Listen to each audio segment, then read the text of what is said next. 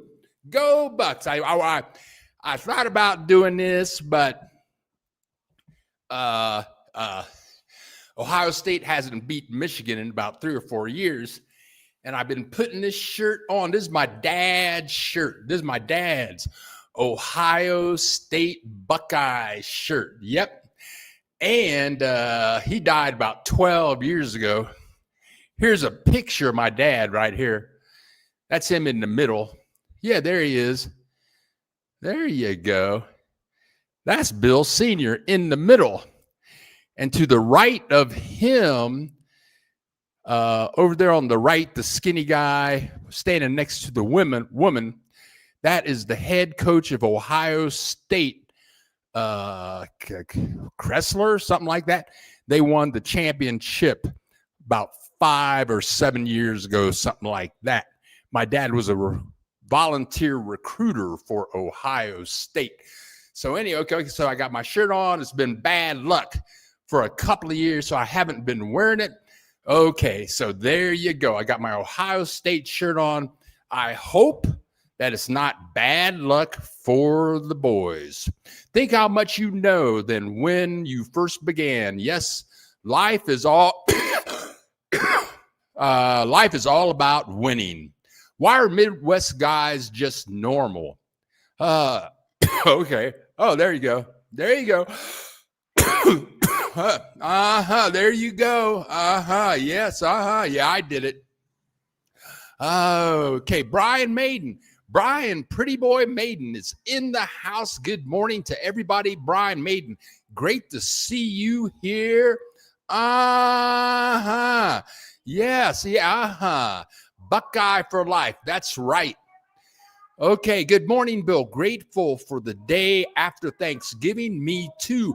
Axel Foley is in the house, chilling out at my brother in Delaware, eating some Thanksgiving, nothing better, and polishing off a glass of red wine. Right on, right on. Yeah, that's right. That's right. That's right. Today's the day. Michigan is going to get whooped. I hope so. Ooh, I'm a newbie fan, but I'm ready to see it. Right on. Okay, I have some news updates. Okay, I think it was 2 weekends ago they had the protest in Mexico City in front of Claudia Sheinbaum's house. Claudia Sheinbaum, she's the president of Mexico. And it was, there was a lot of action going on there. I don't think anybody got shot or anything, but a lot of tear gas, people beating on each other, police and people beating police. I think 100 police got injured and 50 regular people got injured.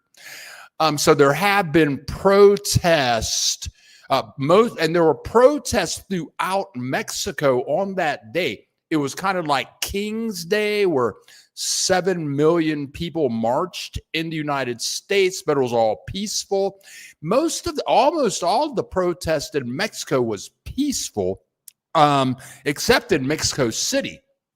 So now a new form, I'm getting more messages. Now a new form of protest in Mexico is blocking traffic on the major highways. And I mean, I would call them the toll roads. In Spanish, you would call that the autopistas. So when you get on a freeway in Mexico, throughout Mexico, you have the option to take the quota freeways, that means paid, or libre freeways. And now the libre means free.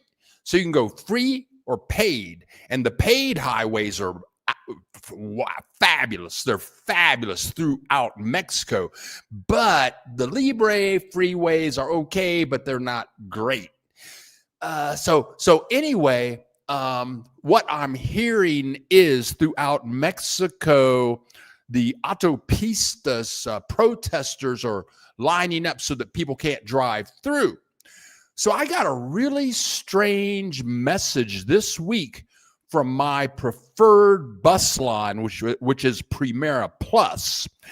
And they just emailed me and they said, well, some of our bus trips may be like delayed or kind of interrupted during the trip. Then I had breakfast with this very knowledgeable, well-traveled person yesterday morning. And she said, yeah, some bus rides that will take 3 or 4 hours are taking 7 or 8 hours. And in one instance, the bus rides were taking like 24 hours for a 3 or 4 hour trip because the bus drivers aren't going on the autopistas. They're going on these back roads up and down through the mountains, all that kind of stuff. Real delay. So I'm not going to travel for a couple of weeks, let all this settle down. But there appears to be no violence. It's just like there are bus delays, travel delays. So, but everything else is good. I got a message this morning. Just this morning from a guy who's going to be in Morelia on this Wednesday. He had planned on going with his sister, I think. He was going to go to Pátzcuaro, which is about an hour away from here, go to Puebla, another city, and of course, Morelia is the capital of the state of Michoacán. And so, a couple of people had told him, oh, Michoacán's really dangerous. Don't go there and don't travel. Definitely don't travel. Don't go. But, I mean, I've been in taxis every day this week. Every day this week, I've been in a taxi, and it's totally peaceful here. Everything's cool. And I told him, come on down. Go with your plans. Go with your plans. Mexico has its challenges, but come on down, go with your plans, and don't worry about it. Yes, okay. Yes, I saw that crazy protester tried to break into La Presidencia's casa. Muy loco.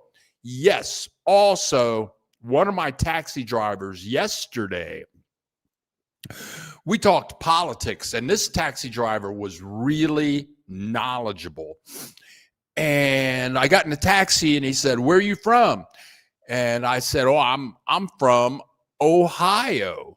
Oh, and he said, what city? What city? Are you from? Cleveland, Cincinnati, Columbus? And I'm like, hey, dude, right on, man. You know your stuff. And we started talking about the United States. And he says, well, which president do you think was the best? Would it be Bill Clinton? One of the Bushes? Would it be, I told him Obama, but he was really knowledgeable. So I asked him, what do you think about Claudia Sheinbaum? And let me say this, what he told me was not favorable. But one thing, I mean, I might talk bad about U.S. politics on my show, but one thing I will not do on the show is talk about Mexico politics. Because one thing I do know is for journalists, Mexico, they be killing some journalists, people talking bad about the government. So I'm not going to do it. But what he told me about Claudia Sheinbaum, the governors of Mexico, the mayors in Mexico, it was quite alarming. So if you get a taxi, make sure you talk to the taxi driver, ask the driver anything that you want to know. Very interesting. Okay, press the button. Good morning, Lenora Wilson. Great to see you here in the house, and I think she means press the like button. I have some clips here.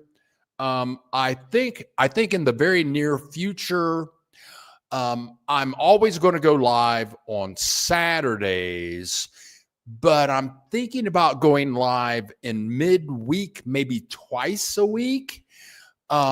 Specifically this month, I think I'm going to go live a couple of times during the week, and I don't know what I'm going to talk about.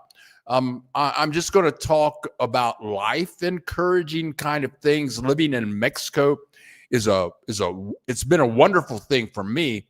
I know that if you're a younger person, if you can come, I talked with someone else this week in San Jose, and this person is moving to Morelia, but this person is retiring. They have a good job, a good pension, Social Security, they got money, and they're good to go. But I know two people in the last month that were working online, and they moved down here, and then they lost their online job, and their life went into just like a tailspin. One guy, and I've talked about him before, his name is Michael. He was living in Mazatlan, and he did suicide counseling for the military. And with all of Trump's cuts, he lost his job. And he can't find a new job. He has a wife from Colombia, so they had to move to Colombia. He's unemployed right now. He's in good spirits, but it's not the best thing to be happening in his life. But if you can figure out how to work online, I've talked about a woman many times. She is a counselor, a family counselor. She's certified in 2 states. She's certified. She has a master's in family counseling. She's certified in the states of Arizona and in California. And she has business out the butt, but she's like self-employed. So she's signed into this website, and they refer her business. She charges $150 an hour. She works 3 days a week. She works 3 days a week just doing counseling. She makes $9,500 a month. So if you can figure out a way to work for yourself online, don't come down here working for somebody else online, because you might lose your job. But there are many ways, there are many things in your mind that you know about if you want to work online. And you can work in the United States, charge $50 an hour, $75 an hour, $100 an hour, counseling, accounting, legal questions, maybe real estate advice, maybe stock advice. It's just great, because living in Mexico is just a wonderful, wonderful, wonderful thing. Let's get back to comments here in a second. And I do have video clips to share with you in a second. Okay. Yeah.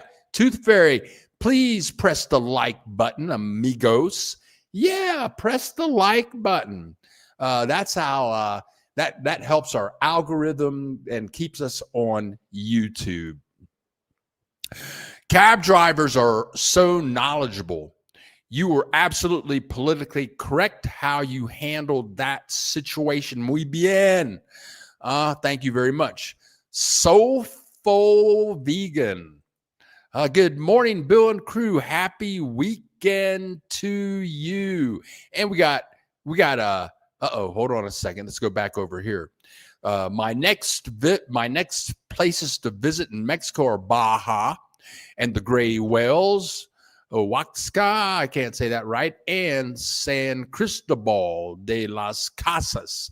Also, Colombia and Costa Rica again. Yeah, girl, you be traveling. Yeah, also, I've been to a lot of places in Mexico.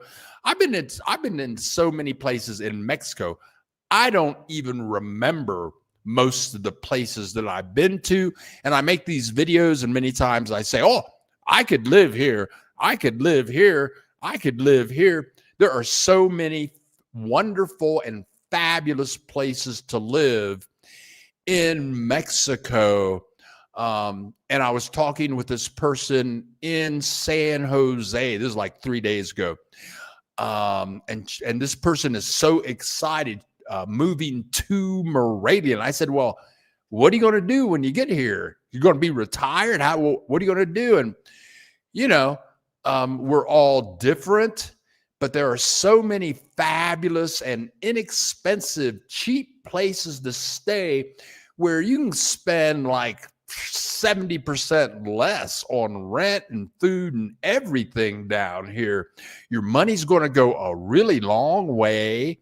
You're going to be happy because most Mexicans will help you out. Your neighbors, people at the grocery store, most people are very helpful and friendly. So just find your spot and travel around, look around, just be happy.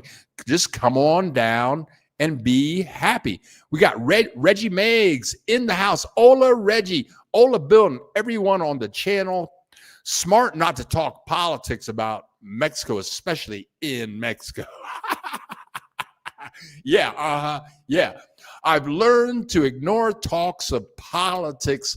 It makes better Thanksgiving dinner meetups. There you go. Yeah. Oh, yeah.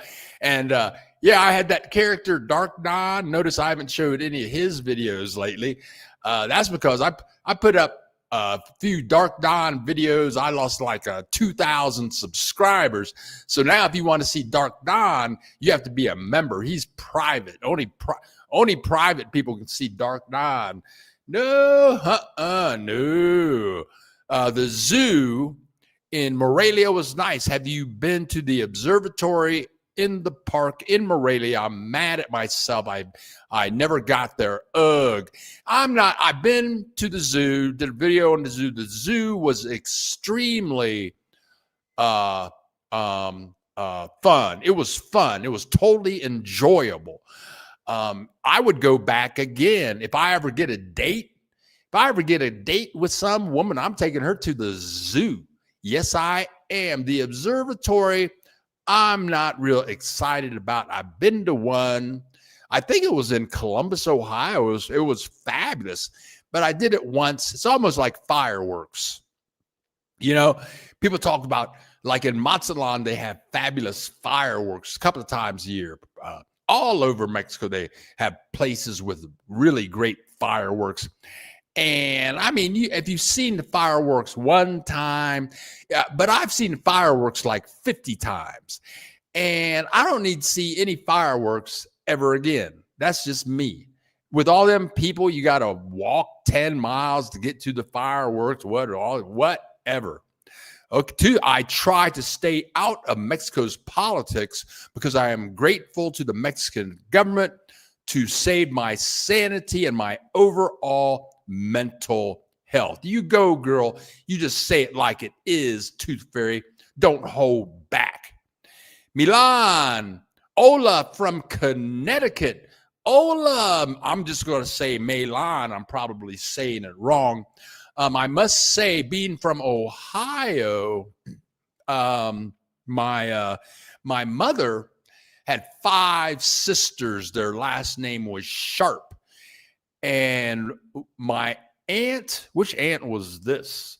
She married a chemist in Connecticut. And so when we were little kids, we drove from Ohio. Uncle Jerry? That was Uncle Jerry. We drove to Connecticut to see Uncle Jerry, and I was about 5 years old. That was the first time I went to the ocean in Connecticut. And I remember just being a little kid on the beach, and I remember the taste of the salt water as a little kid with Aunt Mary and Uncle Jerry in Connecticut. Okay, let me look at my notes here. I got video clips. Coming up here in a second. Okay, taxi drivers. Okay. Okay. I'm talking about. I'm going to video clips, but taxi drivers are a real trip down here because you never know what they're going to say, and uh, and and looks are always so deceiving. Like yesterday, I was in 3 taxis yesterday. One guy, he didn't say anything, but it ended up that he was fluent in English. And it's always interesting to see how these people become fluent in English. Another taxi driver talked about his 5 years in the United States. He lived in Los Angeles and Arkansas.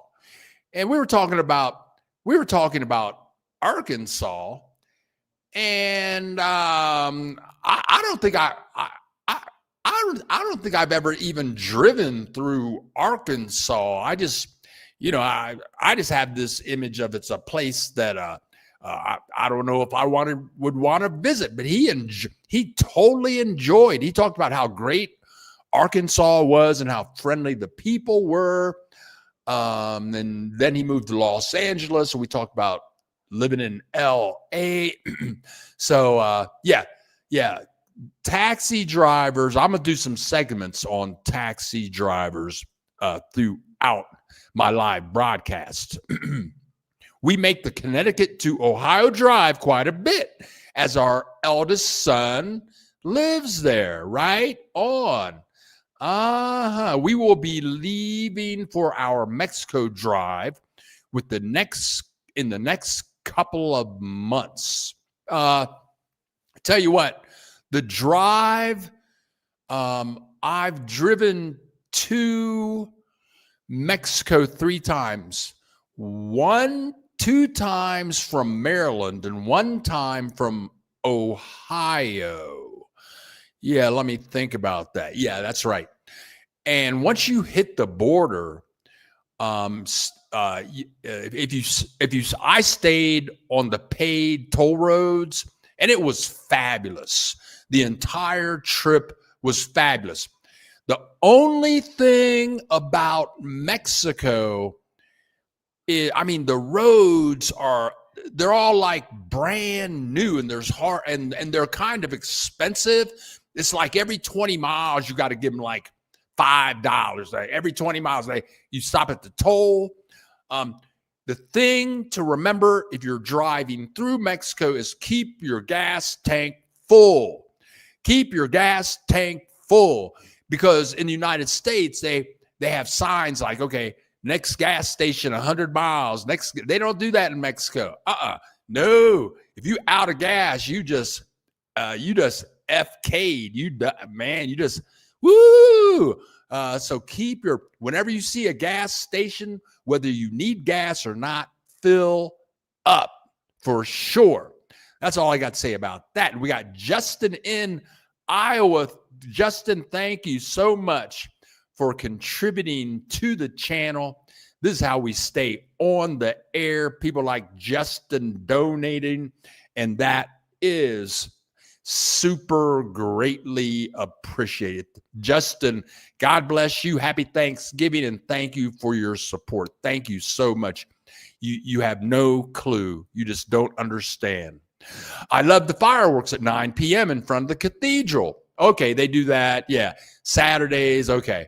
I will remember that for the rest of my life. I kept saying, oh, and but I noticed the Mexicans around me didn't do that. Yeah, whatever. Gosh, I gave your show 10 plus today, right? Right on, Elizabeth, right on, Anderson, right on. Thank you. I will make sure to keep the gas tank full. Other than that, the first time I crossed the border, I'm kind of naive. I think I crossed the border at Nuevo Laredo. And it's a tricky getting there. There's some read up all you can about the what you have to do with your car, because you're going to have to get this sticker to get into Mexico. From memory, I'm thinking that this sticker costs like $100 or $200, something like that. And read up about, do you need your passport, your title? There was paperwork going back and forth that I'd read up on it. I was all equipped for that.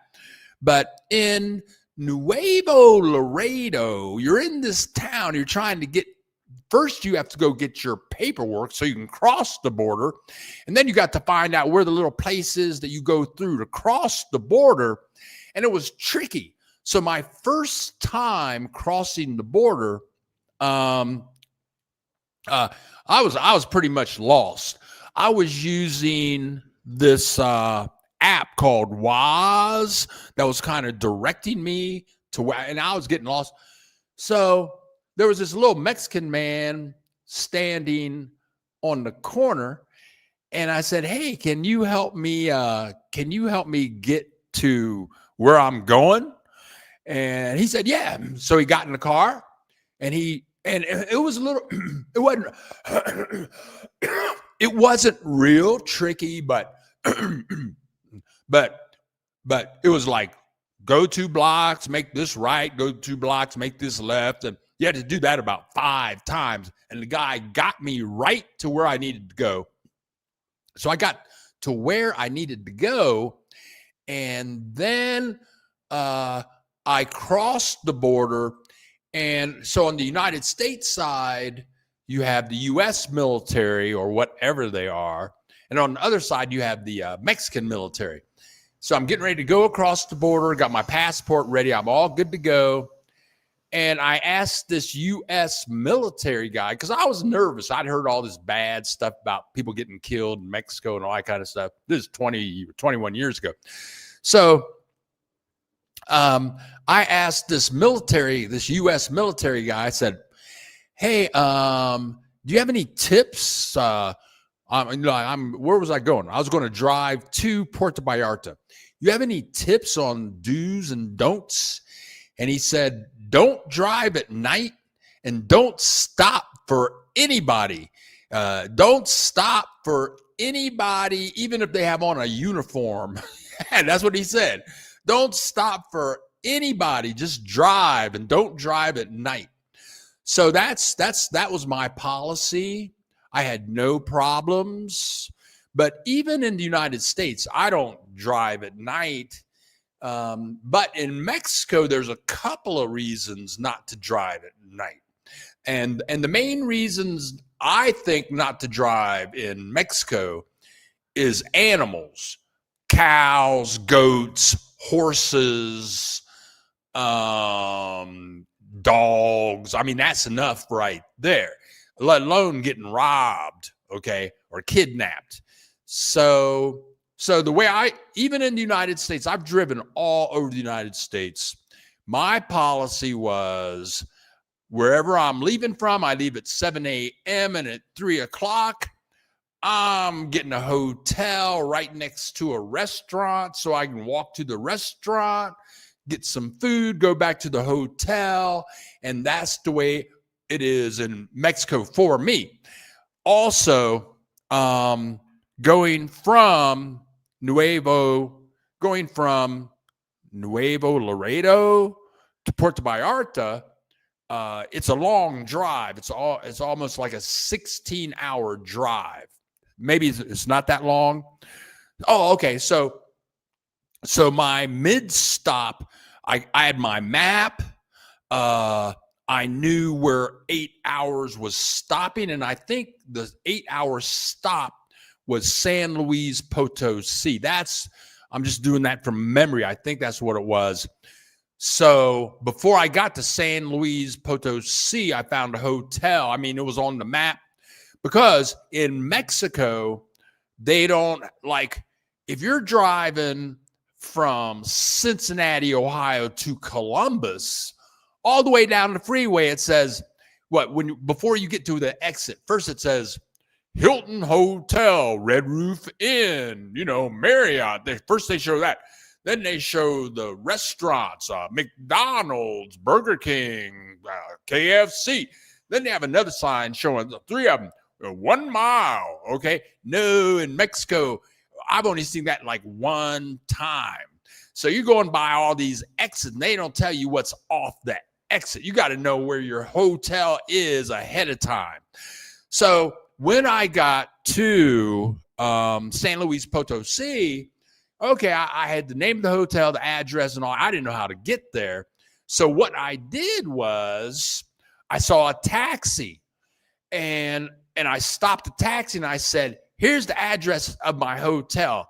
You know where it is? Okay, I'll follow you there. I'll give you 100 pesos. That's $5, and I'll follow you there. When we get there, I'll pay you the money." And that's what I did, man, and it worked. I got to my hotel. I was good. That's another tip. No, if you're going to spend the night somewhere, don't drive at night. If you're going to spend the night somewhere, know where your hotel's going to be. And once you get to town, once you get to town, find a taxi and tell the taxi this is where you want to go. Follow the taxi to your hotel. That's all I have to say. I'm going to shut up. Renee Lopez, Hola 2244. Good morning. Hope you are doing well. Yeah, hope you are doing well. Bien para ti. Hope you are doing well also.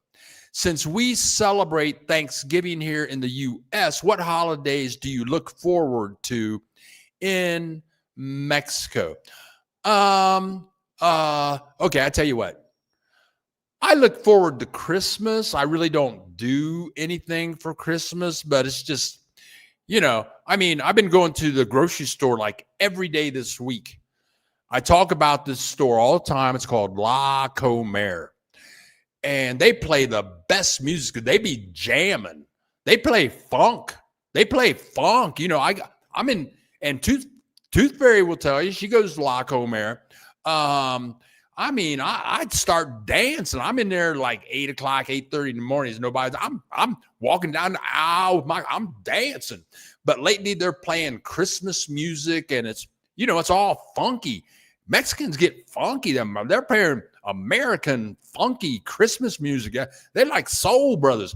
Mexicans like Soul Brothers. I like that. So I like Christmas. I like New Year's. Day of the Dead is cool.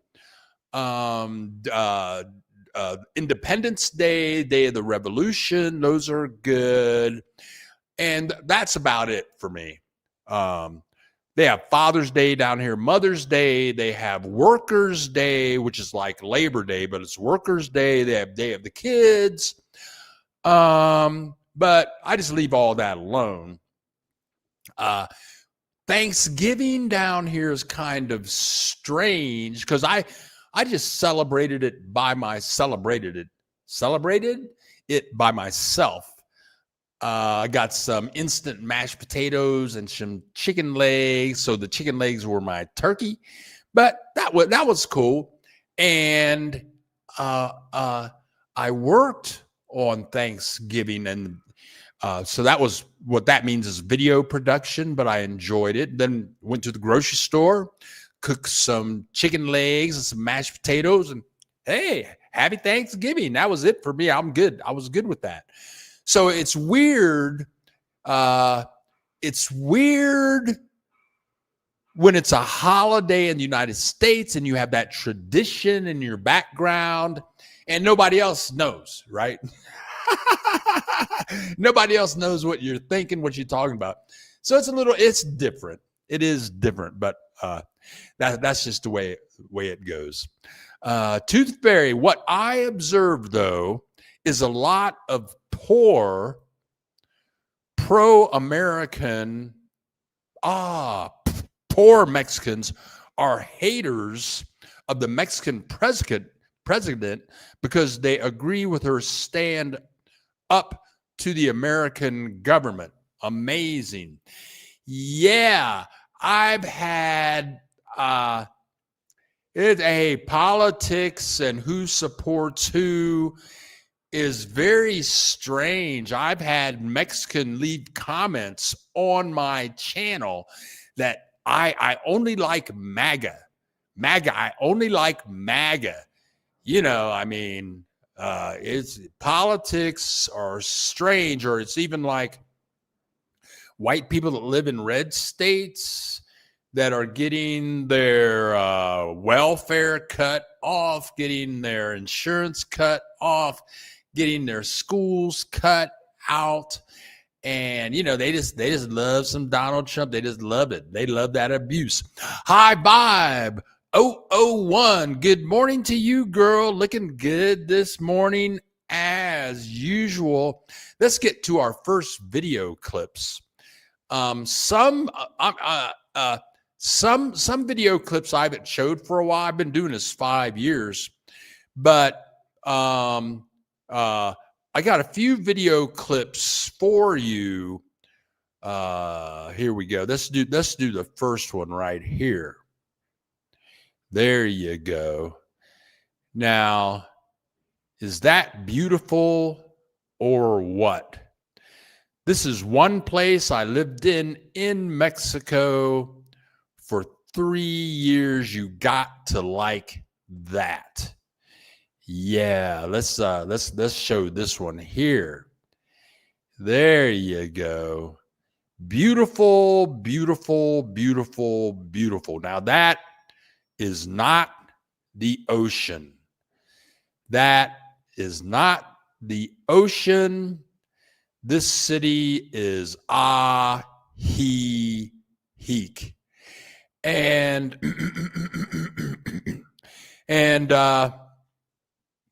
Ajijic, that's the Malecon in Ajijic. And that body of water is Lake Chapala, the largest lake in Mexico. I was told not to eat the fish. I've never seen anybody swim in the lake, but it is beautiful. And I don't think I've talked about Ajijic other than people asking questions in a long, long time. And the people of Ajijic helped get my channel going. They got me my first 4,000 subscribers, all my watch hours. Ajijic totally supported me, got me started. And it's a beautiful place. They have lots, I'm going to say lots and lots of diverse foods, nice little restaurants, and you can live. I think the population is about 35,000 people, depending on what time of year you go there. People in Ajijic will tell you that it has the best climate in the world, though I'm not going to say that is true. I'm not going to say it is true. And if you walk around in the streets, this looks like most of the cities that I show you, the old historic buildings, but notice that the street is cobblestone. And I know several people that have broken ankles walking around on cobblestone, and you have the little teeny tiny sidewalks. And so I'm going to say that this is not at all wheelchair friendly, though there may be people there that would argue with me on that are in wheelchairs. And a lot of this is the main plaza, and you can go down to the main plaza every day and see people like this sitting on the plaza talking with one another, just enjoying Ajijic. But you can see it's not a diverse crowd. If you look at that, every table, it's all everybody says this is the Mexican city of Caucasians, which is fabulous. Fabulous. I was like the only person of color on the plaza. I'm going to say other than the people waiting tables. Kind of reminds me of Mississippi in 1922. But, and somebody tell me, anybody know that guy right there? This is a quiz. Who's that? Who is he? Somebody. I'll give $1 million. I'll give $1 million. I'm lying to anybody that can tell me who he is. I'm going to give you 2 seconds. I'll give you 10 seconds to tell me who is this man right here. Come on, somebody tell me. Nobody knows? Somebody's got to know who that gentleman is right there. That is Robert.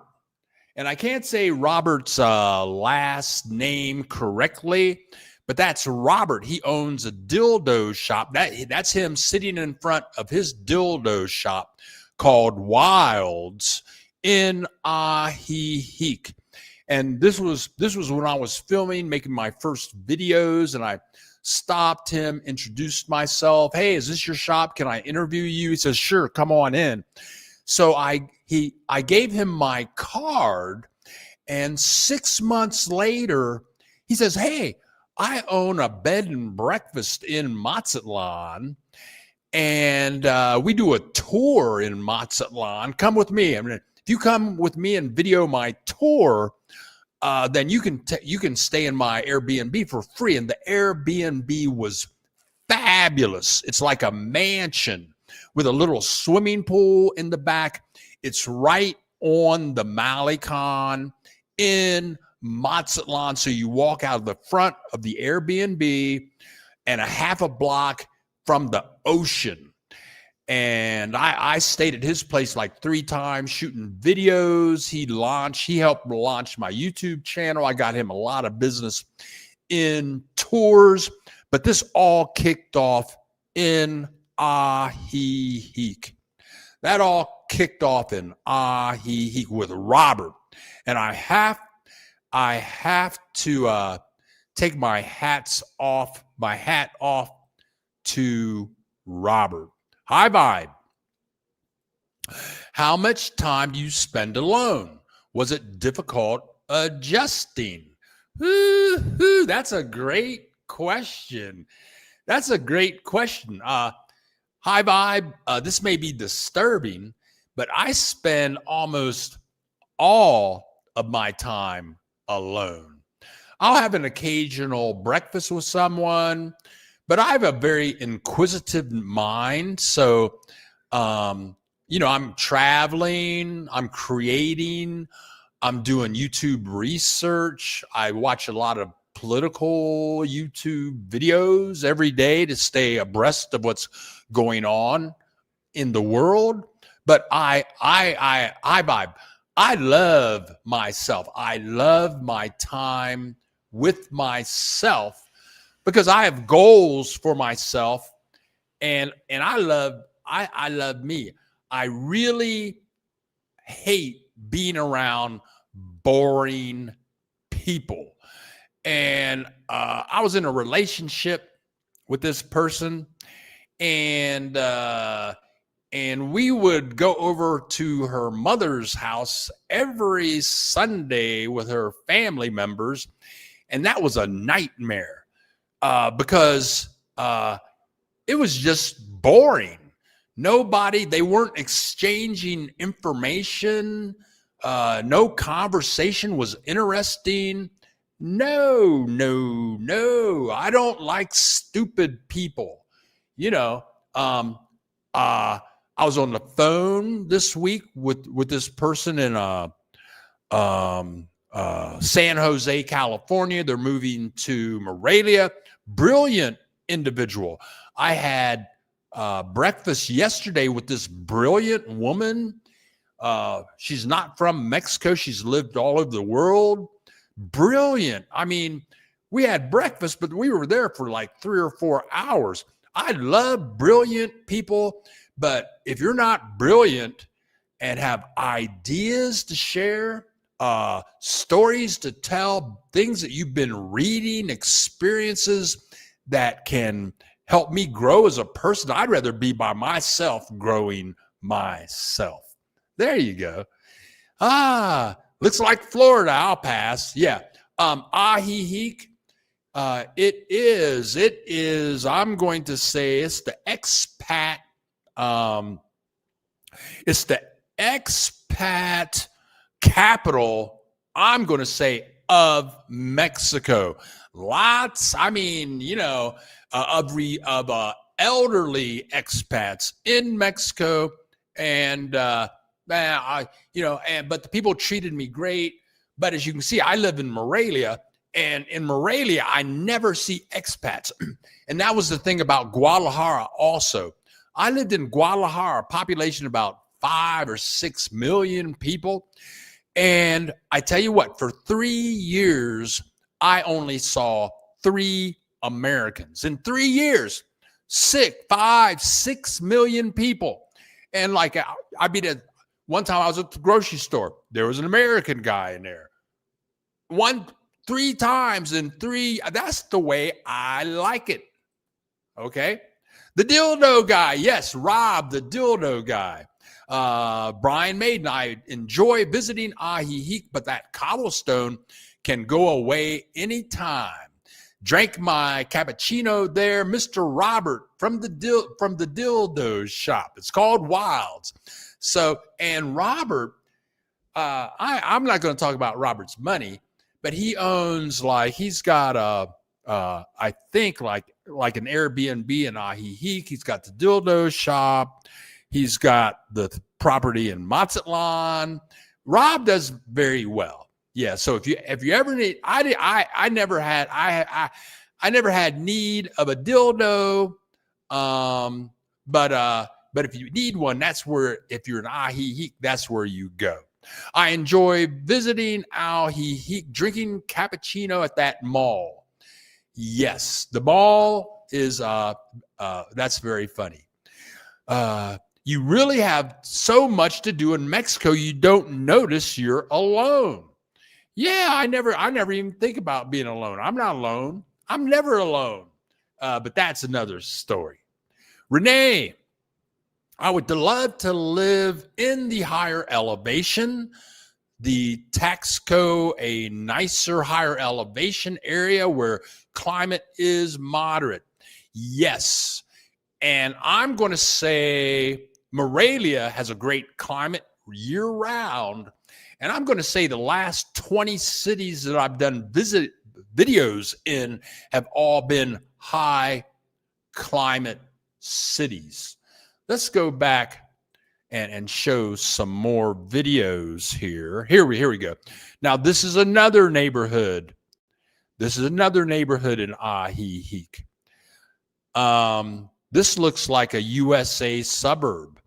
Nice little 4-bedroom houses with garages, nice security, driveways, cobblestone streets. So in Ajijic, and I'm going to say this is about a 10-minute walk into the plaza or to Walmart or to the movie theater cinema. So you're in the mountains, and so you can live like this also in Ajijic. My cousin lives in Ajijic. Yeah, so you can live in the historic area, in the suburb area that's like a 10-minute walk from, I'll call it, El Centro population. But now this is Ajijic also. And I tell you what, the traffic is terrible. To drive through town should only take you about 4 or 5 minutes. But the traffic's so bad, if you're driving at 1 o'clock in the afternoon, that 4 or 5 minutes can turn into 2 hours. It is beautiful. And I appreciate all the support the people in Ajijic gave me, and God bless them. And that's all I have to say. I don't live there now. I much more enjoy Morelia, population about 1 million people, little bit more there. Population about 1 million people. I don't have a view like this. I have a great view, but this is the view from the drone. Nobody in Ajijic has a view like this, unless you live up on top of one of those mountains, which some people do. Not very many, but you can live up on the hill, have a very nice view of the lake. My cousin has an excellent view of the city and the lake. But I hadn't shown any videos of Ahiheek probably in about 4 years. It's a beautiful place. The climate is very nice. Lot of English speaking people, a lot of excellent food, year round, great climate.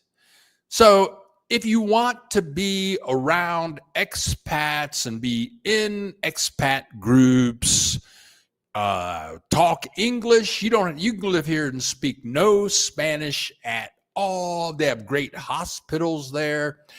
If you just don't like Mexican people at all and you just want to live with all expats, I mean, this is the place to go.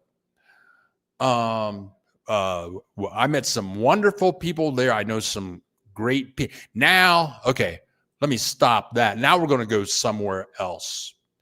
We're going to change cities here in a second. But first, before we do, let me check comments here. Okay, now. Okay, hold on. Okay, now. Renee, I would love to live. Okay, we did that. Axel Foley. Bill, do you have something equivalent to Black Friday in Mexico? Yes. And if you guys can help me out, if somebody knows the answer to this question, I know Black Friday in Mexico was last weekend. No, the weekend of the protest, I think this was 2 weekends ago. The weekend of the protest, I think was 2 weekends ago, and they call it something thin, F-I-N. It's like the N, something thin. I forget the term, but that is National Black Friday in Mexico, and that happened 2 weeks ago.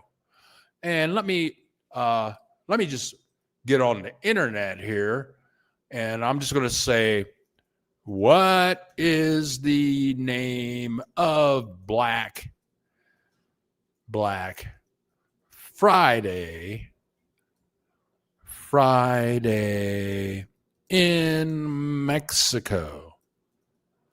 There you go.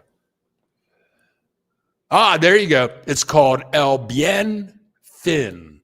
El Bien Fin, which means the good weekend. And here they say, this annual shopping event was created to stimulate the economy and was inspired by the U.S. Black Friday, but it takes place over a 4-day weekend in November, typically leading up to the anniversary of the Mexican Revolution holiday.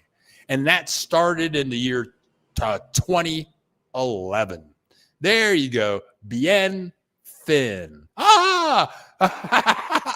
That's funny. A friend of mine just sent me on WhatsApp the name. That's so funny. My bell rings on my phone and it's my friend. My friend. And she says, El Bien Fin. Thank you very much for that tip. That's so funny. Life is grand. Okay, now here we go. Let's go over here. Question. Okay. Don't go to Tulum, aka Illuminati, not like Illuminati, like Illuminati. Oh, thank you. White USA and white Canadians have taken over and everybody speaks English. The only Mexicans are working and I was the only black person I saw for a week. Yeah. Yeah. Mexico is weird. There are a few communities that treat Mexico and Mexicans like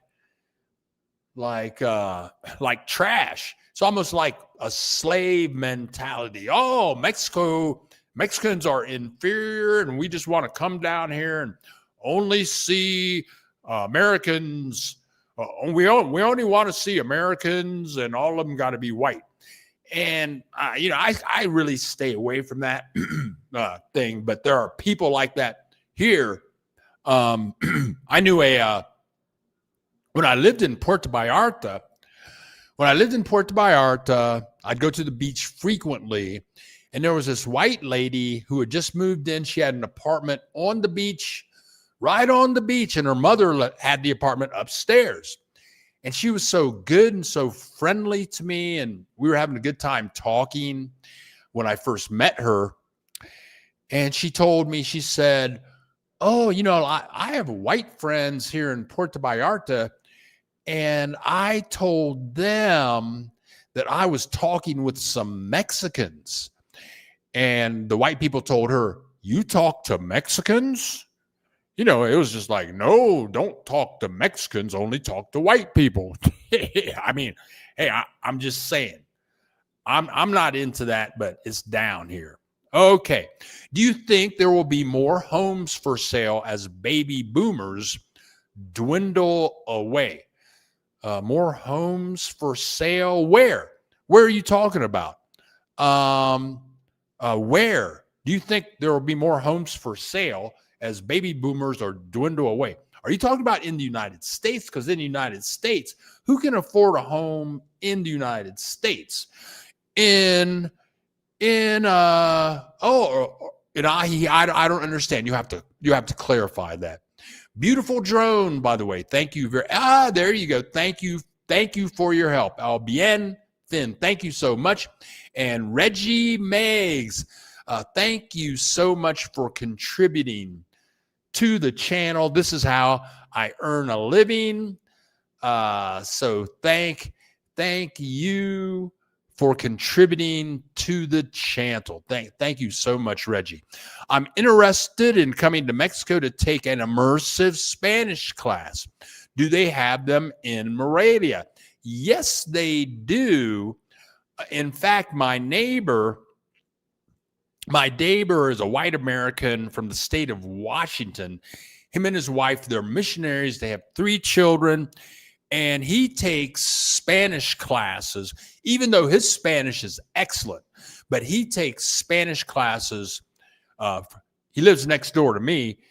He walks to the Spanish class. So it's got to be like maybe a quarter mile away from where I live here in Morelia.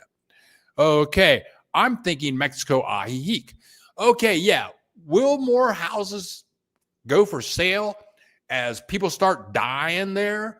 Yeah, I would say yes, that should happen. But who knows? I don't know. It's the same all over. Every country discriminates its natives. Marginalized Indians, like in the USA.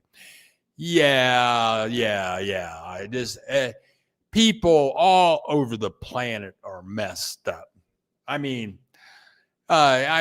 racism is everywhere. My undergraduate degree is in sociology, social deviance. I studied social deviance at Dartmouth College.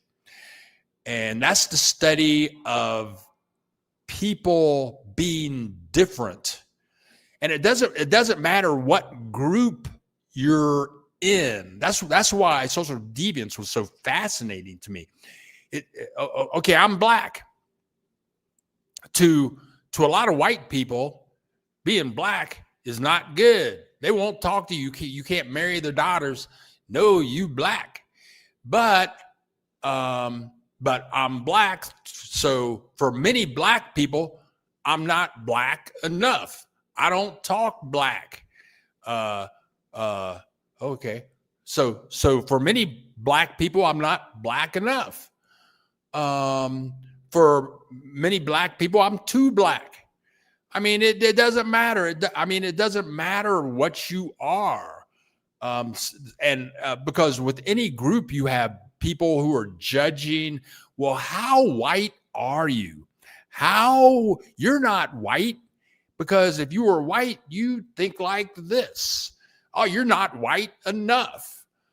Or Asian. Oh, you know what? Asian people call their deviants bananas, I think. It's bananas, and that means yellow on the outside, white on the inside. Okay. Black people call bad black people Oreos. Black on the outside, white on the inside. Oreos. Different cultures, same kind of stuff going on. Then you have Hispanics. Some people call people coconuts. White on the inside, brown on the outside. 3 different cultures, 3 different forms of social deviance. This happens all over the world in different cultures. Okay, now here we go. Okay, now Renee, quite a few baby boomers live in Ahihique, and figured that's retirement community with quite a few baby boomers. Wanted to see if you notice a vacancy rate or rental. The thing about Ahihique is it's a small, very small community, even though it looks big in that drone shot. But the population is somewhere between 35 to 50,000 people, and it's surrounded by all those mountains. So it really can't grow outward. So the housing market is very tight, and there's a huge amount of people that want to own property there. And that's why the property values are so high.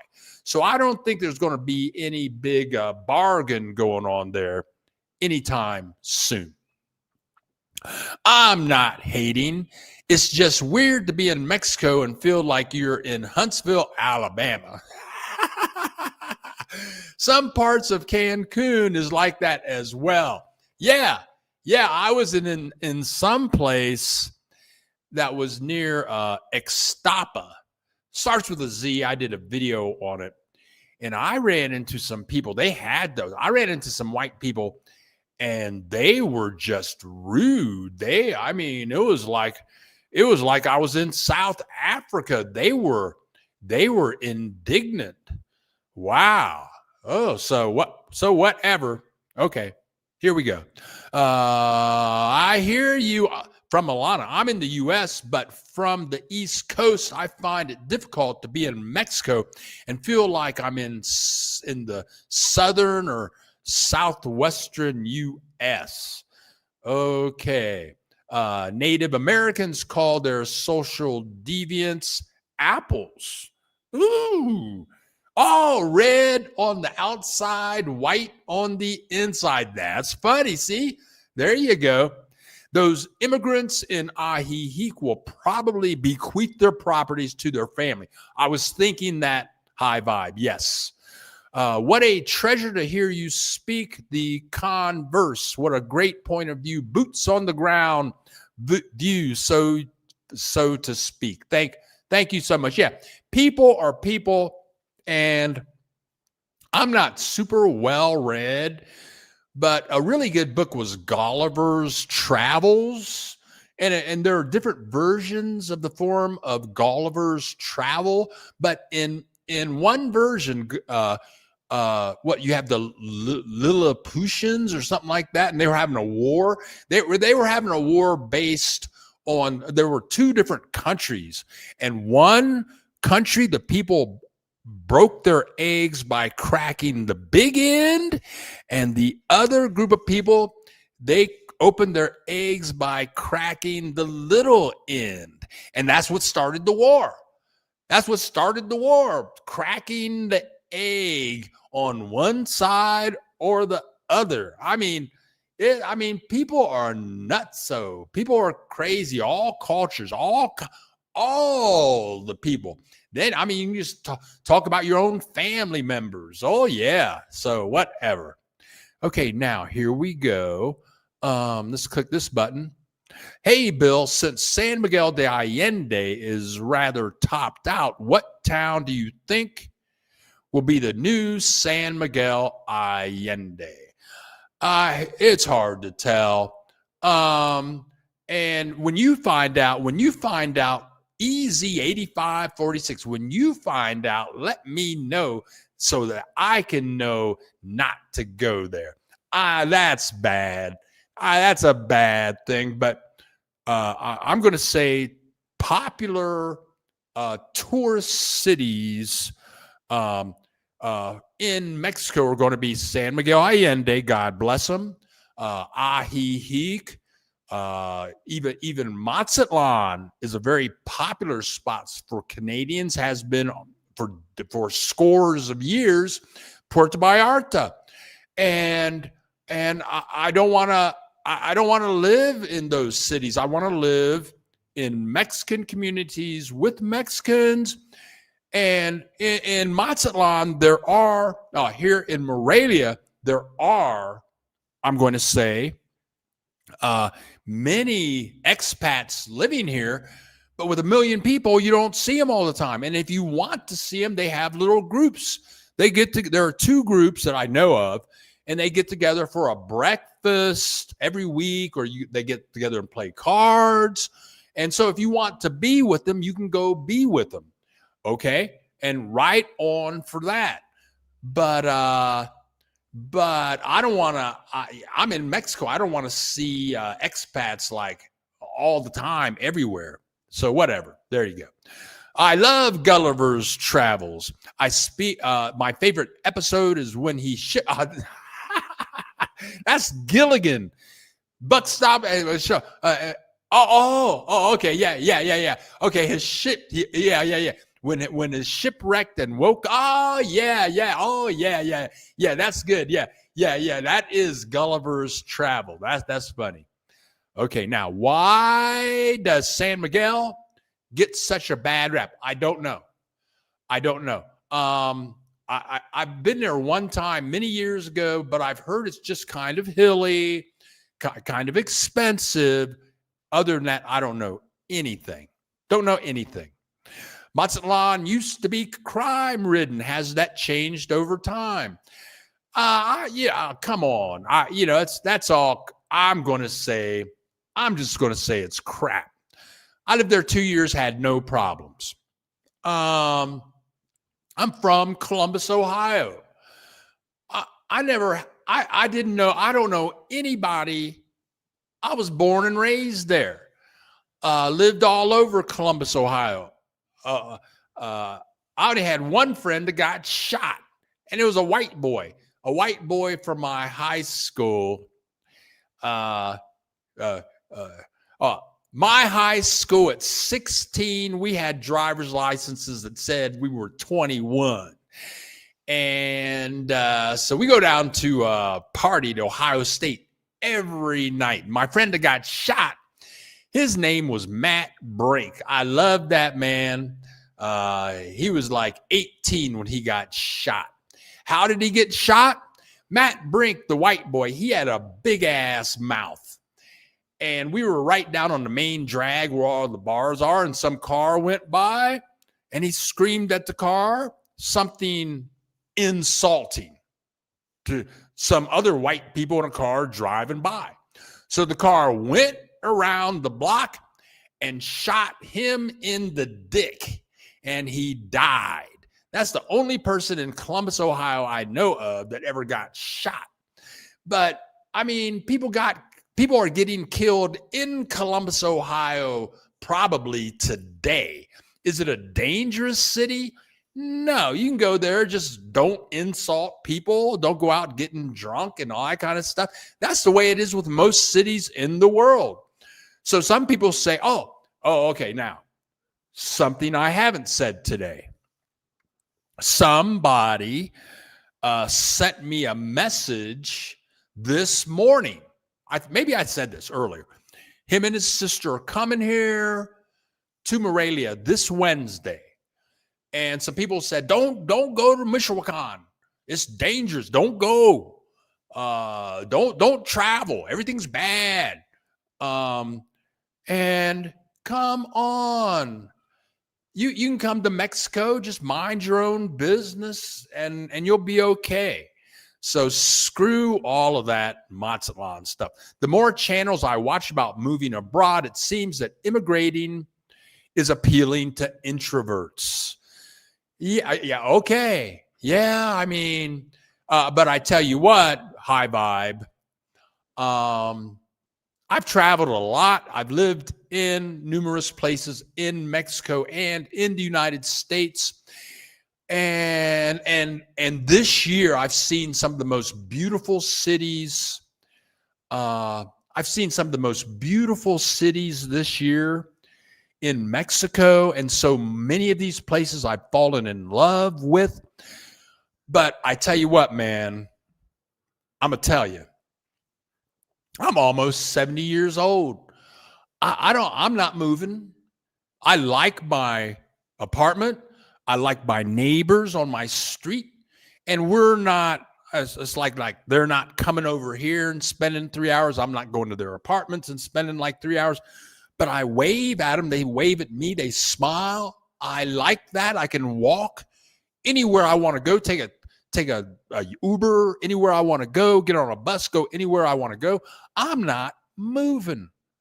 I'm staying right here. So yeah. Introverts. I'm going to say people that move abroad have. I'm just going to say that they're different, and they're willing to get away from the regular. And I've lived like that all of my life, getting away from the regular and living differently and being free. That's what life should be about, being free of bullshit, being free of relationship bullshit of any kind, marriage bullshit, family bullshit, community bullshit, religious bullshit, working for a corporation bullshit. Fuck all of that. I just want to be free. There you go. And donate some cash anytime, because I'm just saying what's on my mind. The Morelia expats just had a wonderful Thanksgiving dinner with a turnout of 60, and we all shared information and resources. Very good. That's wonderful. Yeah, that's wonderful. That's great. San Miguel is a wonderful city, but I wouldn't want to live there. That's funny. That's really funny. Okay, very good. The protesters was saying you're not going to turn Mexico City to a Ajijic or San Miguel Allende. Yes. Okay. Now there's a lot. I mean, Mexico City. I mean, that's a big ass city. What they got, 7-8 million people or more. It's almost like a New York City. And there are a lot of expats that are going in and buying properties there, and they're calling it gentrification.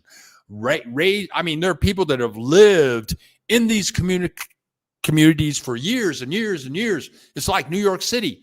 And then these people come in and buy the properties and then raise the prices, and they're opening business. Mexicans got to leave the neighborhood. Yeah, gentrification. I've seen that in Columbus, Ohio. Battelle Memorial Institute, a famous, internationally known institute of research and everything, right next to Ohio State. They own 600 properties right next to Ohio State. They rented these 600 properties to Appalachians for decades, rented it for decades to Appalachians. One day they decided no more Appalachians. We only going to rent to yuppies. And they sold all that property to rich white people who wanted to live next to Ohio State, and all the Appalachians had to leave. Gentrification. It happens everywhere. Renee, I'm an extrovert and I want to live in Mexico. I just want a calmer lifestyle and want my money to go further. Yeah, if you want to be an extrovert, you can meet all the people. There's people everywhere. You can meet all the people you want to meet down here. You can see millions of people. You can meet them all. All you have to do is each one just walk up and say, "Hola, ¿cómo estás?" And you're good to go. All right, no more BS. Right on, Paul. And thank you, Paul, for donating to the channel. That is greatly appreciated. Thank you so much. Yeah, thank you so much, Paul. Paul, what about the smart city projects? I don't know anything about that. The smart city projects. Don't know. I have no clue what you're talking about. Let's get back to some more clips here. Let's turn off this banner and let's go somewhere else that I haven't shared with you in a while. And here we go. Oh, okay. Here we go. Let's turn that off. Right next to Ahihic is a place that's a bit different, and that would be Chapala. This is about 10 miles. That is El Centro, the corner of Chapala, Mexico, right 10 miles away from Ahihic, a totally different environment. And I lived in this community for 3 years. And this used to be my walk early in the morning, walk down to Malecon, then go walk through the park along right on the ocean. And here you go. Very quiet place, so to speak. There are some expats there, but not like Ahihic, and it's only 10 miles away from Ahihic. Very quiet. I lived there for 3 years. I was happy, but I was busy. I was happy. I would walk through here, right what you're seeing at every freaking day. Every day, early in the morning, they have grocery stores here. This is like a 20-minute drive from the Guadalajara airport. Not at all expensive like Ahihic as far as properties and rentals. I would not live there today. I'm totally happy here in Morelia. And then I lived in this gated community. They got guards to get in and out of here. But this was I'm going to say this was like 90% Mexicans. All of those homes, almost all of them, are owned by Mexicans. I would never do that again in my life. That's like living in a suburb anywhere in the United States. Right there. And there's the lake. I could walk to the lake in a couple of minutes. I would never, ever live in a place like that again in my entire life, though the people in the community treated me great. And the houses under construction, the construction workers were loud and rude and noisy. Let me look at that. Look at this. See those houses? See the empty lots behind the houses or in front of the houses? They were building for 3 years. They were building new houses, and the contractors show up at 8 o'clock in the morning. They leave at 6 in the afternoon, 6 days a week, and they play extremely loud music from 8 a.m. to 6 p.m. every day. It was fucking hell, and I hated it. It sucked. That was the worst thing about living there. But the good thing is on my walks in the morning, I would get to see this every day. Right down the street from the gated community was a community where behind the goats, you see a little wooden thing back there. People live in there. There are lots of that. So you go from wealthy to like people with goats living next to their goats. I mean, it's almost like 100 yards away, but it was beautiful. And the people living with their goats, they were wonderful people. And I would see that every day. But pretty much I can see that here if I want to in Morelia or in Mazatlan. They have communities like this.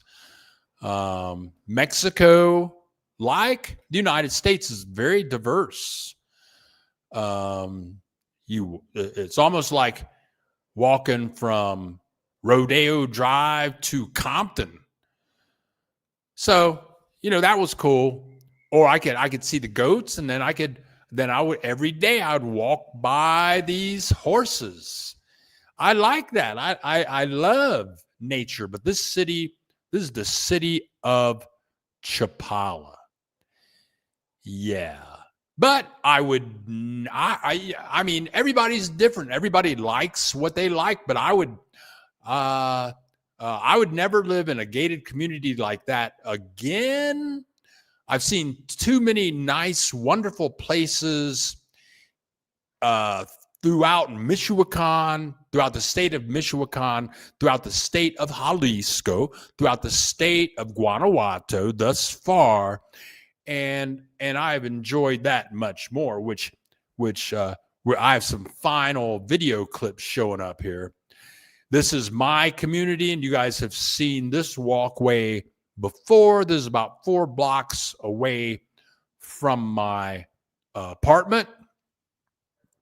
I like it. There's a little taxi driver. No, it's not. This is about 4 blocks from where I live. This is like a boulevard. It goes on for maybe a couple of miles. I can walk down through here, get to my grocery store. I walk down. That path is on the right hand side of this boulevard street. So all of the homes on the left over there. There you go. You got houses up there on the hill. And I think, so today I'm going to go, after this broadcast is over, I'm going to go get some more Chinese food. And I talked about this, but this is in the food mall. This is in the food mall at La Comer. And the Chinese food here was okay, but I showed you Chinese food from another city that I went to, and that Chinese food was excellent. This Chinese food right here was kind of average. And this is kind of funny. This clip I'm going to show you right here. Check this out. Okay, so there's the Chinese restaurant. That is the food court right there. And you can see the lady chowing down right there. She's getting it. Look at that. We got people next to her table. She's chowing down. But look there's a place across behind that lady. It says Kung Fu. That's another Chinese place. Look, next to her table, there's people over there. But now check this out. This is how you know where to eat your Chinese food. Look this is where I got my food. All those tables are full. Look, they don't have an empty table, not one.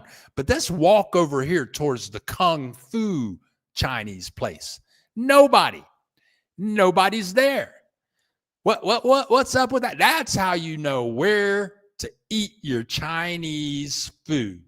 If you have a restaurant that's totally open and ain't nobody in there, there's a reason for it.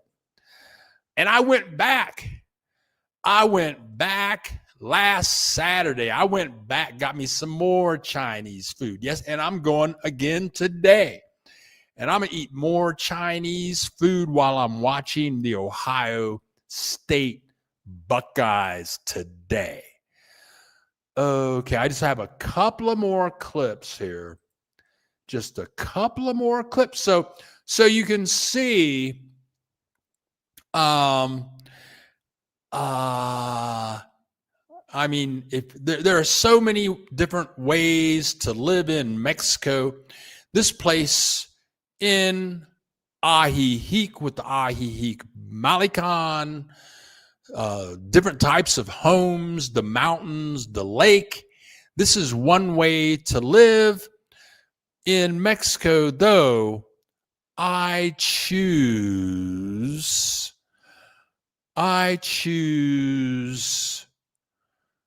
to hold on a second. Hold on. I choose. Yeah, here we go. I choose to live like this. Yeah, it is. It's not real fancy. I mean, this is my neighborhood here. Not real fancy. This is the way walking to La Comer. You don't see any really nice mountains. The ocean is not there, but I can walk around through town and see all kinds of different environments. Lots of side food street people waiting in line to get some of this stuff right here that's going on. I bet those people run that restaurant. I bet their house is upstairs. Yeah. This is how I live. This is the Mexico that I live in. You don't see no expats. No, you don't. Uh-oh, what's that? There you go. Here's another place. And it doesn't look like it, but this is just a block away from La Comer. This is a community with deep boiled pork. Yeah, I can eat that. Well, I can't really eat it, but I'd like to eat it. But my body says, Bill, don't eat that. Yeah, but this is Morelia for me. This is really now I'm going to show you something that I've never seen before. And this is the beauty and the joy of living in Mexico. You're going to see it right here. What I'm going to show you right now, you have never seen this. I have never seen this before. If you have ever seen this before, let me know. Here we go. Here we go. This is a block. Now we're out towards the main drag. And here we go. I've never, ever seen this before in Mexico. And this is a coconut shop. That is all they sell. That's the only thing that they sell is coconuts. It's right on the main drag. They don't sell Coca-Cola, beer, cigarettes, nothing. They just sell coconuts. And tell me if you've ever seen that before. Something that I have not shown anybody, but I want to make a video on this. Farmacia Guadalajara. Farmacia Guadalajara. I've shown you this other Farmacia. I think it's called Farmacia Similares. But this pharmacy, this is a chain. They are throughout Mexico. The Pharmacy of Guadalajara. They're everywhere. You go 5 blocks, you're going to see one of these places. Pharmacy Guadalajara. Everywhere in Mexico. And I was walking by there, but I walked by there on my way to La Comer. And that's where I'm getting ready to go right now. Get me some Chinese food. And come back here and watch the end of the Ohio State game. Now, so let me back up here. Okay, here we go. Buck stops here. I have a silver necklace and charm of Mayan calendar. My mom went to Cozumel when I was a kid and bought me a souvenir. Cool beans. I'm wearing it now. It inspired me to visit Mexico many times in my adult years. Cool for you for traveling at such a young age. That was over 40 years ago. I hear that. My parents never took us out of the country. I don't know. I don't know if they knew what that was. I here in St. Charles, Missouri. Oh, wait a minute. Tooth Fairy. You're in St. Charles, Missouri? I came here a couple of weeks ago. I'm currently staying at the airport Hilton. I am terrified to be here. I can't wait to come back to my Mexican house. That's funny. Yeah, Tooth Fairy, and she's scared to leave the airport Hilton. Do you film that clip of did you, since they completed the construction? No, I filmed that. I filmed that probably 3 years ago. Is the real estate rising in Morelia since 2021? I'm sure it is. I see goats and llamas around where I live now, not right next to me here in the country, Jefferson County, Missouri. Good for you. Right on. Yeah. Okay. Most of the people who are talking this mess about how dangerous Mexico is don't even own a passport. I hate to be in the U.S. Humanity and love is priceless. That's what I have seen here in Mexico. You are so right. Rob Newman, love your content. We will get 8 to 10 inches of snow in Chicago today, wife and family in Guanajuato, and we may live in Mexico eventually. How often do you go back to the U.S. to visit friends and family? Rob, that's a very good question.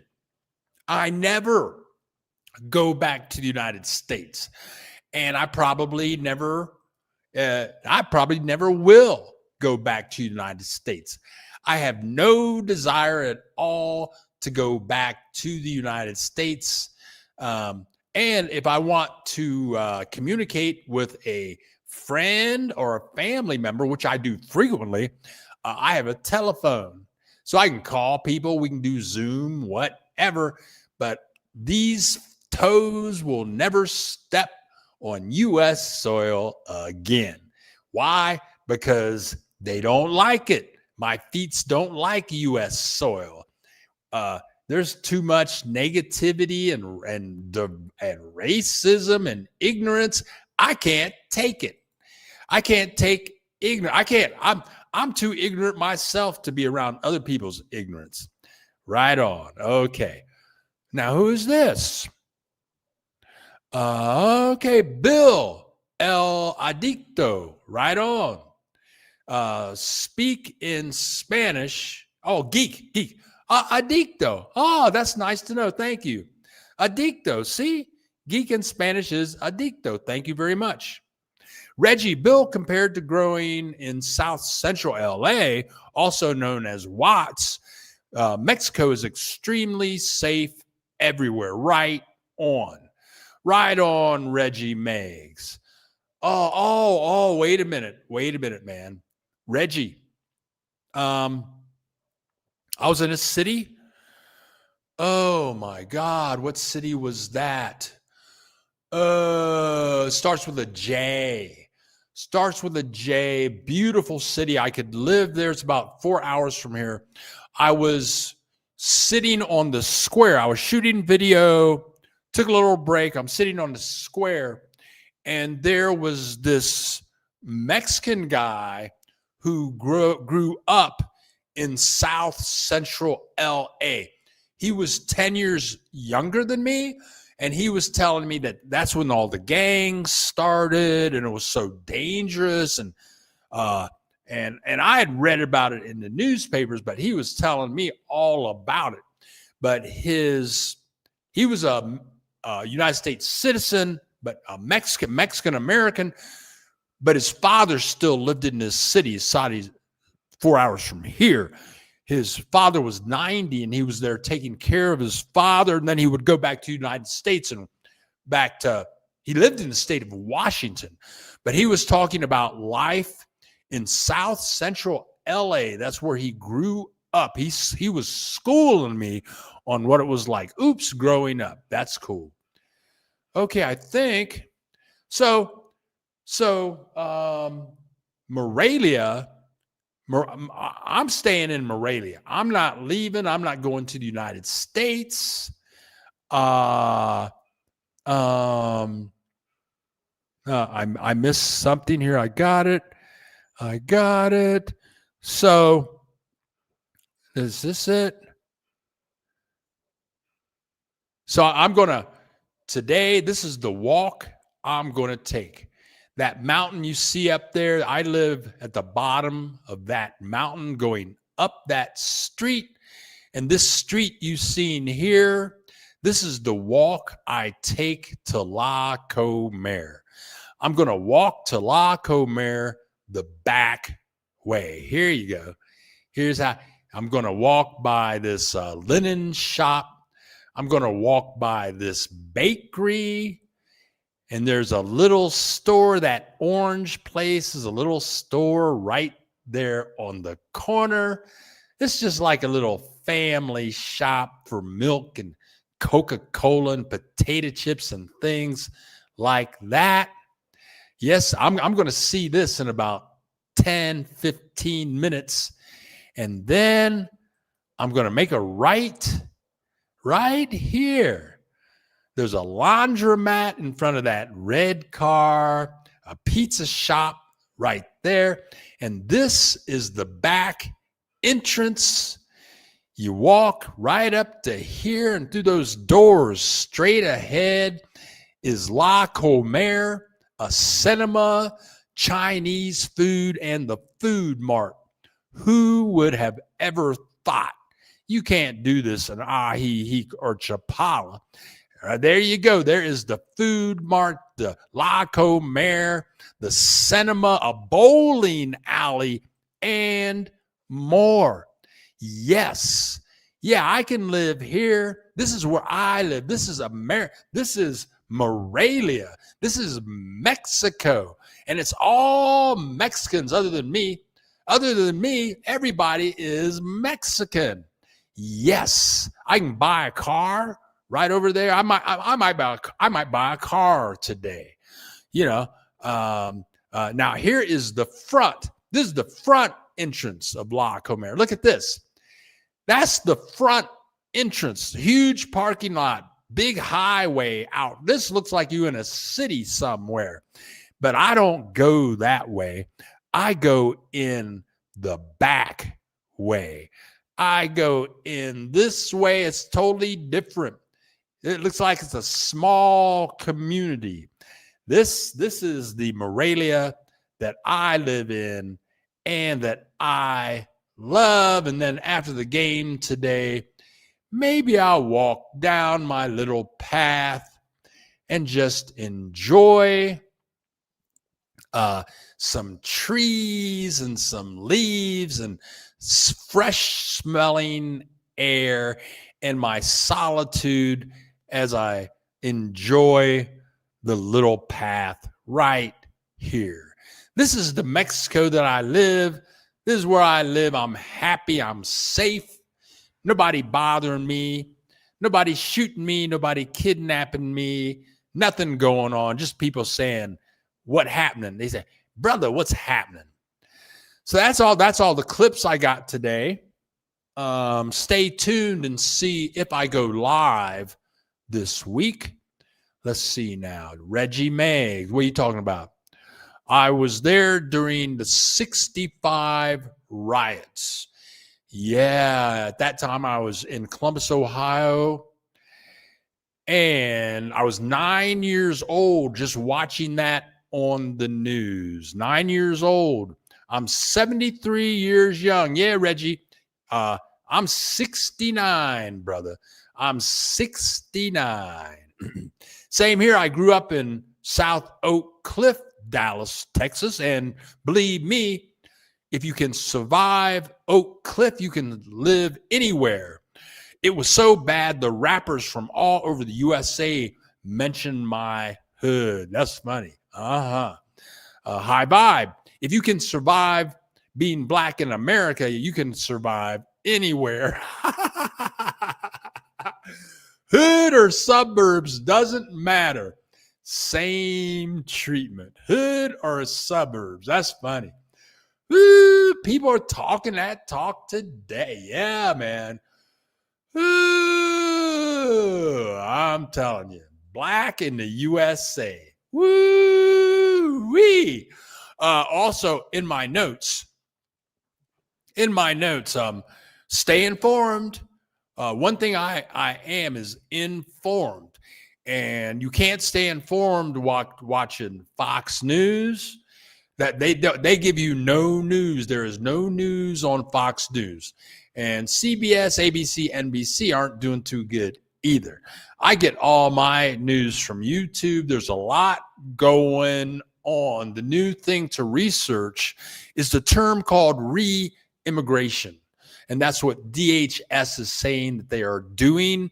You want to research this term, re-immigration. They printed it out. It's a statement that is their goal. Re-immigration. That is a Nazi term. You want and don't. Hey, before the election, what did I say? I said, read the 2025 agenda that was coming out. Whatever that book was, is 995 pages. I said, read that. But now is a very good time to be informed, because them people, I'm telling you, man, stay informed, read, watch as many YouTube videos as you can that have come out in the last several hours, because, hey, man, the United States is a woo. They gone crazy. They gone crazy with this Nazi fascist stuff, and that's just the truth. But a lot of good things are happening with lawsuits. They've dismissed lawsuits with Letitia James and the other Comey. Is it Comey? They dismissed that case. Other cases are being dismissed. Whatever. A lot is going on. Redistricting of San Francisco is going to get more seats. Looks like Texas isn't going to get their seats. There's a lot going on. Looks like we could have a blue wave in the 2026 election. And then if Democrats can take the House and the Senate, then impeach Trump and then start sending people to jail. Mike Johnson, put him in jail, put just a lot of people, put the DHS head in jail, put Pete Hegseth in jail. Yeah, jail. We're going to jail him. I say, woo, jail him up. Woo, yeah. So anyway, let's move right along here. Well, some areas are nicer than others in the USA. Now, I live in Colorado over 10 years, and I haven't been pulled over one time. I got pulled over at least once a month in Dallas. Hey, you talking my talk, buck stops here. I've been accused in the United States, especially Ohio. I was accused of stealing my car. Okay. Well, since we're talking here. Okay. So for 15 years, I was writing and illustrating children's books. I drove all over the country. I made good money doing that. And so schools would bring me into their school systems to show their kids how I was one of the first. I was an author illustrator, and I was one of the first illustrator of children's books to use computers to draw the pictures. So I would go into schools and show them how I use computer equipment to draw the pictures. So this one principal in Georgia, Ray Clark, white dude, white hair, younger than me with white hair. He brought me in for a week to work with his kids, and I would show him how to write books, how to draw the pictures, how to do web design. He was a great principal in a predominantly black school. He had all kinds of really cool stuff that he worked with his kids on, made them motivated, all that kind of stuff. He was white, 2 wonderful daughters in college. So anyway, I ended my week. He paid me, and he was taking me to the airport. and I'm trying to think of the name of the city. This was not Atlanta. It was the city where the University of Georgia is. So he had a little BMW. We're in the car. He's taking me to the airport, and the police pull us over. They get on the megaphone. They say, "Get out of the car." And Ray was freaked. Ray was freaked out. He says, "Bill, I've never been pulled over by a police car in my entire life." I said, and I had to tell him what to do. I said, "Okay, Ray, just stick your arms out of the car window. Stick your arms out of the car window, Ray." So he did it. And then the police came up. They got us out of the car. I said, "Ray, just keep your hands up." Okay. I said, "Okay, Ray." I told him, "Okay, Ray, put your hands on the hood of the car." I had to tell him what to do because I'd been through it. I'd done it. He had no clue. He had never been pulled over by a police car in his entire freaking life. Wonderful guy, Ray Clark. Oh, that's funny. Okay, it's not about the areas we experience racism there as well. At work, shopping, socializing, etc. Oh, that's a whole different story, High Vibe. Okay, hold on a second here. Okay, yeah. I mean, people don't understand what it's like to be different. And that's all it is. You black, you just different. I've worked for major corporations. Dun & Bradstreet, General Motors Acceptance Corporation. I went to an Ivy League school. I've watched television. All you got to do is, I tell you what, I watch television, and I'm just saying, you go back to Ozzie and Harriet and these TV shows, you don't see any black people. What's the deal? And when I see black people on television, I don't see any black people like my family. I got a cousin who was a doctor for the CIA, traveled the world with the CIA. Condoleezza Rice was one of his clients. He's fixing people all over the world. I never seen anybody like that on television.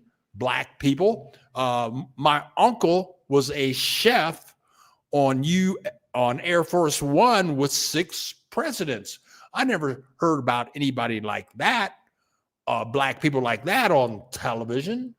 My grandmother owned a huge house in Marysville, Ohio, went fishing all the time, had black friends that were farmers with hogs and pigs and chicken.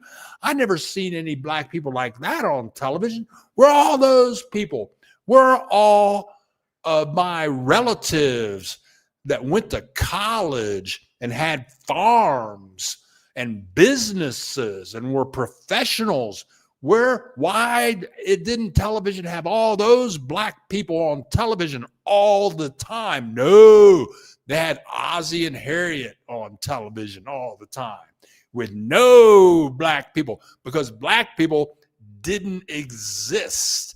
Black people still do not exist. You got Donald Trump. All of the people on his board, on his Secretary of Commerce, Secretary of Agriculture, it was all white people. They couldn't find any black people. They couldn't find any Asians. They couldn't find any Hispanics. They could only find white people, because even though it's only 13% of the population is white, 100% of Donald Trump's cabinet is white. So High Vibe, it's just crazy. It's crazy. Oh, man. And while I'm telling stories, okay, so when I was writing children's books, I'm driving all over the country. And so if you're driving all over the country, you got to listen to talk radio, okay? And there were some good talk radio shows on early in the morning, with modern people. I could listen to Howard Stern, listen to these radical people over here, left wing.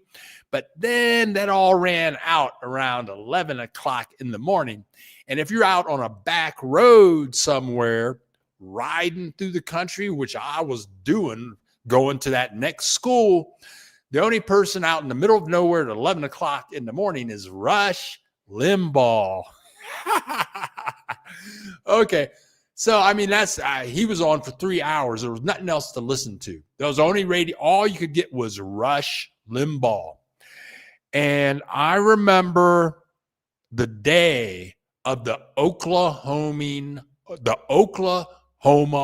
bombing. I remember that. And somebody had bombed this federal building in Oklahoma. And correct me if I'm wrong. A bunch of people got killed. I think 100, 200 people got killed. Boom, there it went. Boom, it just blew up. Bam. And it happened that day. And Rush Limbaugh heard about it, and he said, "Oh, that's terrible. This must be like Al Qaeda or these Middle East people. What we need to do right now is just go bomb some Middle Eastern countries. It doesn't matter who they are. We should bomb them right now. Then we'll do the research later. Just kill them all right now." That's what Rush Limbaugh said live the time of the Oklahoma bombings. And who was it that set off the bomb? You guys want to tell me who it was that set off the bomb for the Oklahoma bombings? It was a man. His name was Timothy McVeigh. Oh, McVeigh. That's kind of an Irish name, isn't it? It was some white boy. Some white boy got pissed off at somebody, but Rush Limbaugh and all of his people nationwide just knew it had to be somebody affiliated with Islam. They went crazy, even though it was Timothy McVeigh. That's life in the United States, and that's why I live in Mexico. Okay, now, what's Tooth Fairy talking about? I moved to the USA. Woo, hold on a second. That's true. I think I missed this up here. Hi, Bob. I say, here, my friend. Those ignorant SOBs actually think black people are only 60. Now we're going down that road. Only 60% human. When I walk on the street in the U.S., you could feel the hate. It's coming out now. Oh, my. Trump was in the news the other day talking about firing the Indian dude, Patel. Is he Indian? Okay, I think. I also remember when Trump fired Omarasa, the black, I remember that too. The first time he was president, to your point. Yep. Oh, yeah. Tooth Fairy, I worked corporate America and they tried to intimidate me, but my background is Jamaican and never experienced their silliness. They ended up scared of me since I am smarter and prettier than they are. The freaks come out at night. The people are coming out now. People have things to say. Yeah, the United States. Oh, man. So, I'm just happy to be here in Mexico. I love Mexico. So, thank you so much for joining us this morning. And we do this every Saturday. I always have video clips. I will have more video clips next week. I always have an opinion. And some stories to tell.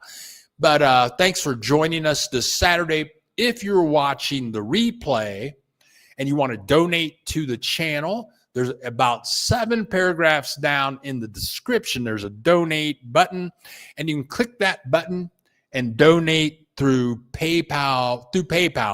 But it's you can use PayPal, Visa, MasterCard, American Express, or Discovery Card.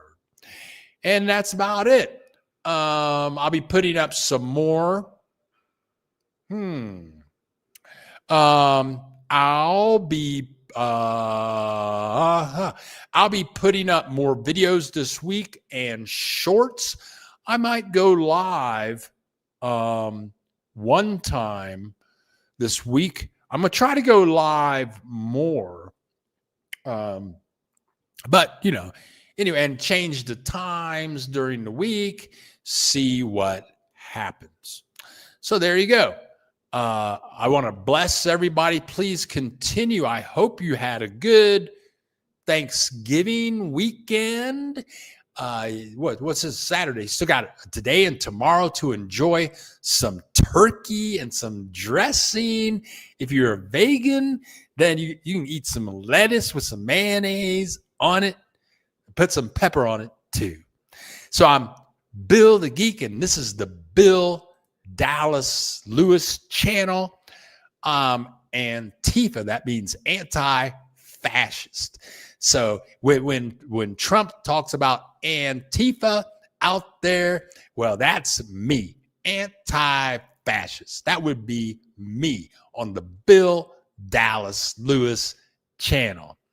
So generally, we make videos about the joys of living in Mexico, and it's a good time. Mexico is fabulous. It's a wonderful place to live, and the people, on the most part, are wonderful down here. It's very affordable, inexpensive. I call it cheap. It's cool. And here in Morelia, the weather is fabulous pretty much year round. I love it, love it, love it. So that's all I got today. I feel like talking some more, but I know it's time to stop. But love you all. Thanks for being here today. And I hope everybody continues to have a wonderful Thanksgiving. All I can say is adios and hasta luego. And I will end this by saying que te vaya bien.